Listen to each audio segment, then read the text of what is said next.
Hey y'all, what's up? What's going on? Welcome back to my channel. For today's video, I'm bringing you this nice fall orangey tone look.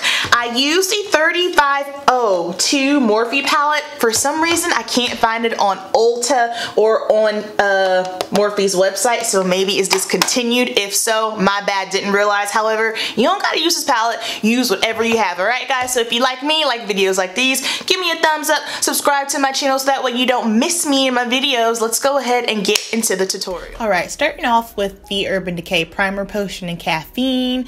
We're going to start off with this light orange tone here in the crease transition area with the MAC 224. You guys are going to see me build, and when I say build is I'm going to start with the lighter tone and then a little bit darker and then a deeper.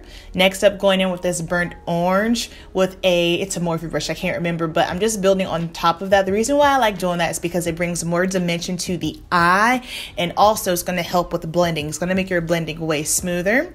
Then now we have like a red brown shade with the MAC 217 brush. I do this technique definitely always on all of my clients. I just love the way that the look turns out.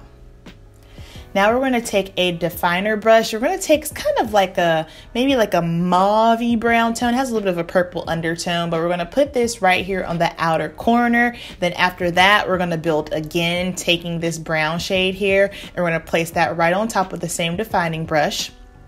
Then taking my 224, blending that up, and as you can see, it gives it a nice gradient also when you build up those shades.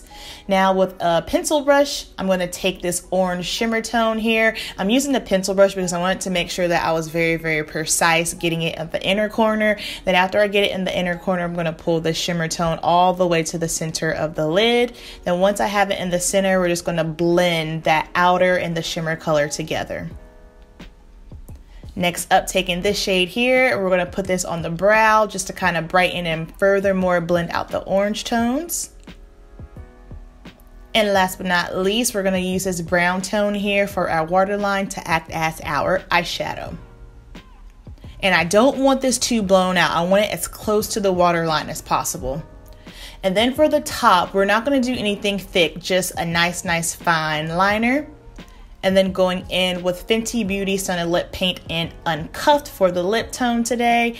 And that is going to complete this look. I hope that you guys enjoyed it. Down below, let me know if you are here for more fall looks. Keep it simple, and I'll see you in my next video. Peace.